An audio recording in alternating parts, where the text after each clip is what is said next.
पूछले कवन पाप अपना धनी से लाल, कैसे कैसे चढ़े धनी बेटी के हरदिया लाल, कैसे कैसे चढ़े धनी बेटी के हरदिया लाल।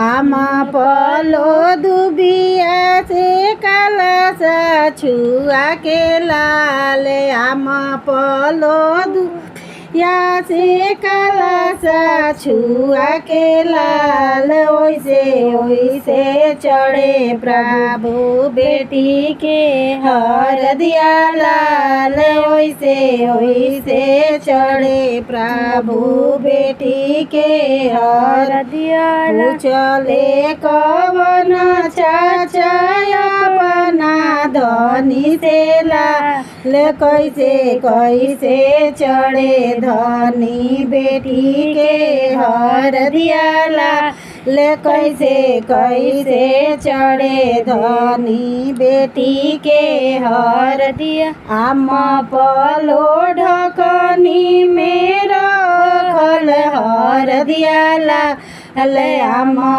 पलो ढकनी मेरा खल हरदिया लाल, काला सा छुआ के प्रभु चढ़ेला हरदिया लाल, काला सा छुआ के प्रभु जी चढ़ेला हरदिया लाल, ओइसे ओइसे चढ़े प्रभु जी बेटी के हरदिया लाल, ओइसे ओइसे चढ़े प्रभु जी बेटी के हरदिया। पूछले कवन भैया अपना धनी से लाल, पूछले कवन भैया अपना धनी से लाल, कैसे कैसे चढ़े धनी बहनी के हरदिया लाल, कैसे कैसे चढ़े धनी बहनी के हरदिया लाल।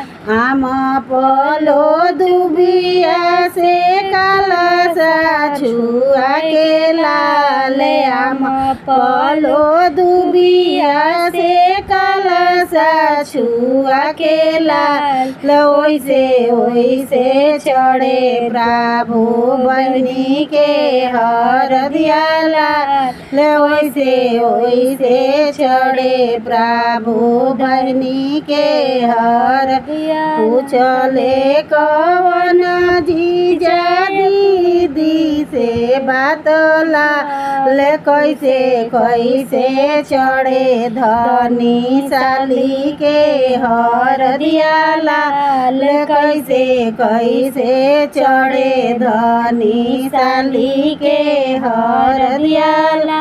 आमा पलो दुबिया से कलसा छुआ के लाल, आमा पलो दुबिया से कलसा छुआ के लाल, ओइसे ओइसे चढ़े प्रभु बहनी के हरदिया लाल, ओइसे ओइसे चढ़े प्रभु साली के हरदिया।